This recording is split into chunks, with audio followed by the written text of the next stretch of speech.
आपको इंट्रोड्यूस करवाने चाह रहे हैं उन लीडर्स को जो वैसे तो आपके बीच में रहते हैं, लेकिन आज एक विशेष रूप में, विशेष अंदाज में आपको ये बताने के लिए यही वो लीडर्स हैं जिनकी लीडरशिप में आज सिम्बर्नस अभी इंडिया की फास्टेस्ट कंपनी है और आने वाले समय में दुनिया की फास्टेस्ट कंपनी बनने जा रहा है।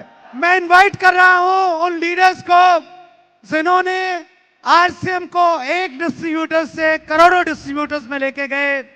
पूरे सम्मान के साथ हम स्वागत करते हैं all sapphire achievers. Please welcome on the stage. ये सभी वो लोग हैं जो इस बिजनेस के जरिए, इस बिजनेस की वजह से आज अपने लग्जरी मकान, आज अपनी लग्जरी कार का इस्तेमाल करते हैं। इनकी सारी हवाई यात्राएं हुआ करती है। यही वो व्यक्ति थे जिन्होंने कभी गली से बिजनेस चालू किया था। गली मोहल्ले के लोग भी इन्हें नहीं पहचानते थे, लेकिन आज पूरा हिंदुस्तान इन्हें पहचानता है। बनना चाहते हैं सफायर। ये ऑल सफायर एचयूआर हमारे बीच में है। हम इन्हें माइक्रोफोन देंगे एक लाइन की इंपैक्ट मैसेज के लिए। जो भी आपकी लाइफ लाइन है उसको एक लाइन में आपको बताना है। दोस्तों, नाम रत्नेश कुमार जैन, जगदलपुर छत्तीसगढ़ से बिलोंग करते थे। आज इस अनजान से दुनिया में जहां जिसकी कोई पहचान नहीं थी, उस जगदलपुर जैसे बस्तर जैसे जगह से बिलोंग करने के बाद आज हिंदुस्तान में अलग पहचान है। ये सबसे बड़ी बात है, आरसीएम की ताकत थी। आज से लगभग 13 साल पहले ऐसे कैरियर को स्टार्ट किया था। जिंदगी में समझौते नहीं चाहिए थे, जिंदगी जीना चाहता था दोस्तों, इसी कारण से आरसीएम किया। और अभी सबसे ज्यादा मैं इस बात को एक्साइटेड हूं कि जो सिस्टम बनने वाला है, उस सिस्टम से पिछले 15 सालों में जो नहीं हुआ है, वो नया इतिहास 2016 बनने वाला है दोस्तों। Thank you.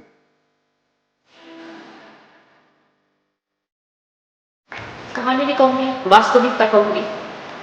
हमारे एक दो लीडर जिन्होंने 21 साल की उम्र में आरसीएम किया, 22 साल जान लगा के किया, आज इस दुनिया में नहीं है।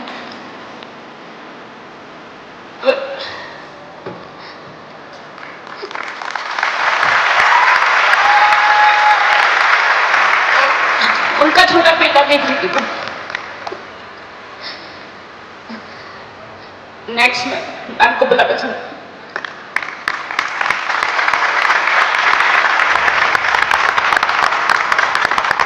जय आरसीएम आप सभी को।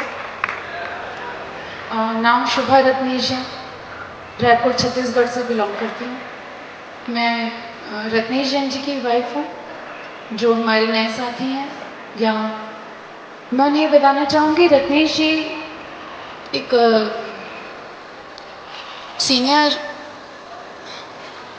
सीनियर कोर लीडर थे, सफायर की पिन पे थे। और मैं क्योंकि इस बिज़नेस की अब नेक्स्ट जनरेशन हूँ, और रत्नेश जी के बाद में मुझे ये पिन ट्रांसफ़र की गई है।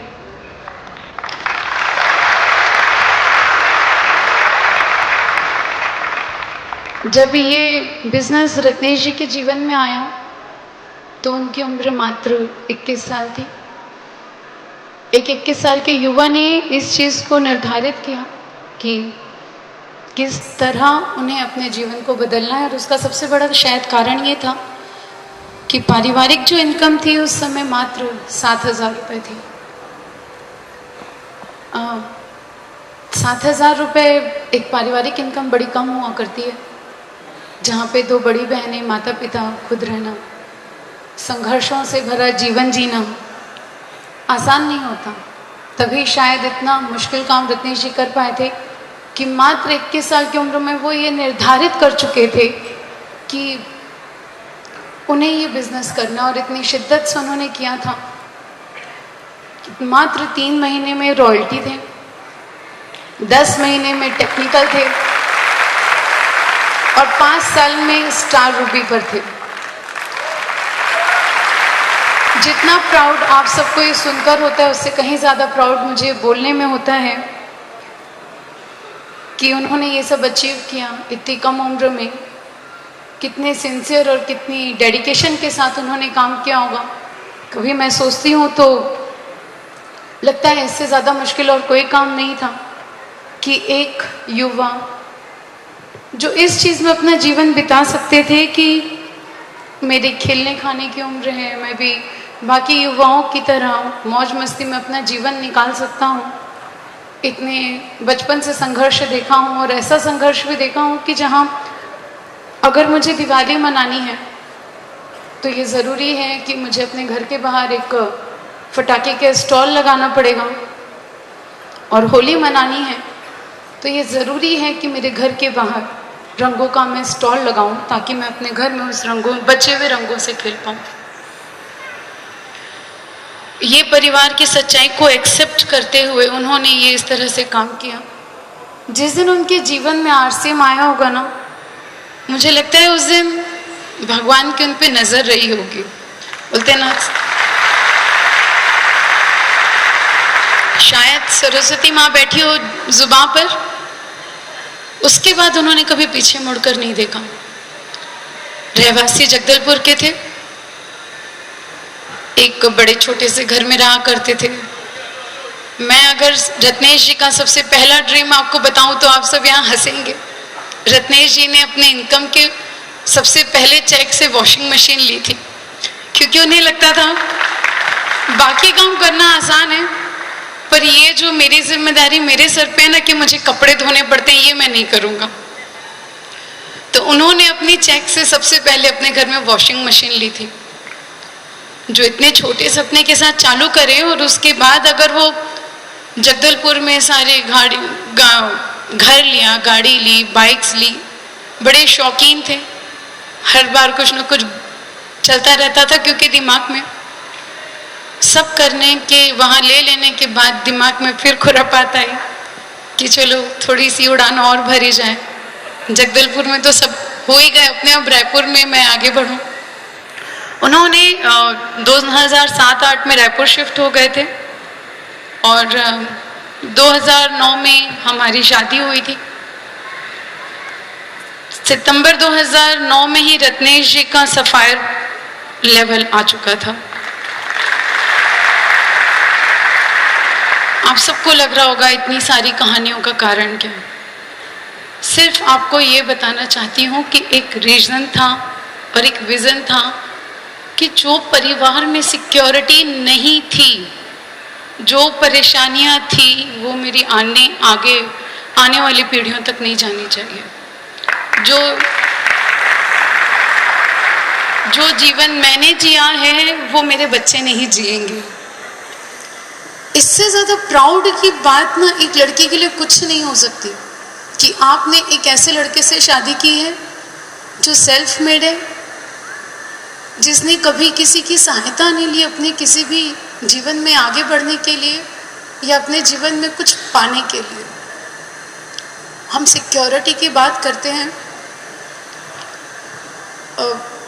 पिक्चर परफेक्ट बोलते हैं ना लाइफ, मैं उस लाइफ को जी हुई। पिक्चर परफेक्ट लाइफ ये होती है ना, जब आजकल जो हम इंस्टाग्राम में देखते हैं, लोग 2-3 मिनट के लिए खुश होकर फोटो खिंचा लिया करते हैं, बाद में बैक टू लाइफ होते हैं। पर हमारी लाइफ में ऐसा नहीं था। पिक्चर परफेक्ट नहीं थी, लाइफ भी परफेक्ट थी दिसंबर 2023 के पहले तक। अगर किसी को ये लग रहा होगा कि रत्नेश जी बाहर थे, उनके एक्सीडेंटली हमारे साथ ये मिसहैपनिंग हुई है और उसमें उनका कोई दोष नहीं था, सिर्फ कार से उतर के कुछ चंद कदम आगे बढ़े थे।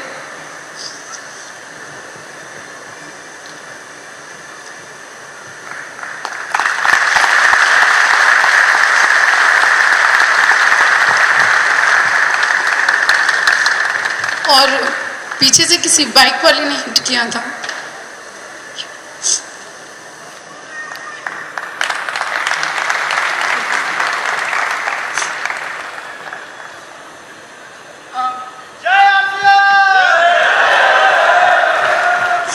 ये जो शब्द हम बोलते हैं ना, जय नरसिंह, शुरू में जब मैं इस परिवार में आई तो मुझे समझ नहीं आता था ये शब्द, क्यों लोग इतने बावले हुए करते।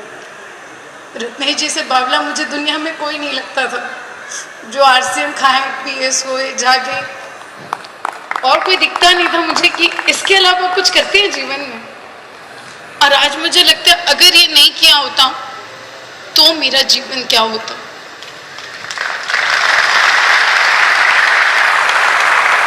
सब बोलते हैं फाइनेंशियल सिक्योरिटी, लेकिन अगर मैं बात करूं फाइनेंशियल सिक्योरिटी, उन जैसा इंसान जो इतना मेहनती था शायद कहीं से ला सकते थे, बिल्कुल ला सकते थे।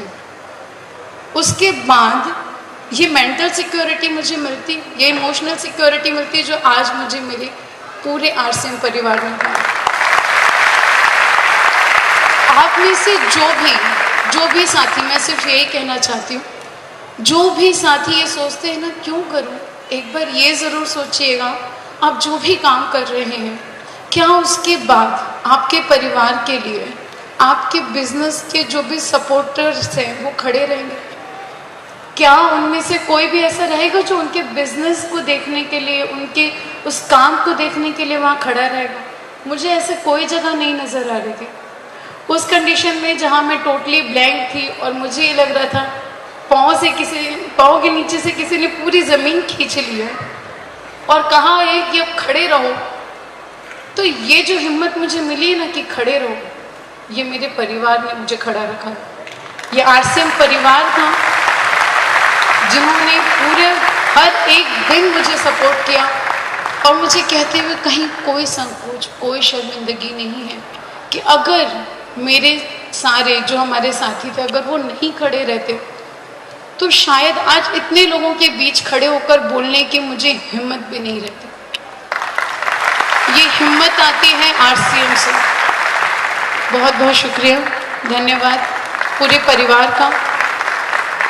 और बहुत तहे दिल से एक ही इच्छा है कि जो भी लोग, पूरे दिल से मेरी यही इच्छा है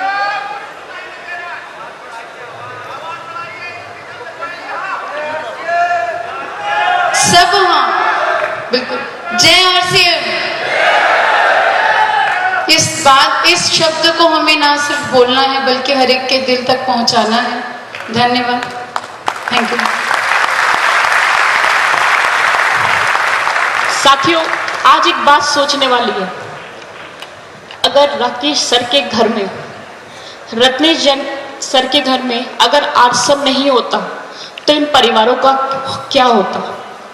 हजारों कहानियां हैं सर इस देश में, आए दिन ये जो चीजें हो रही है ये हम देखते हैं। हजारों, न जाने कितने ऐसे परिवार हैं जिनकी दुनिया उजड़ चुकी है।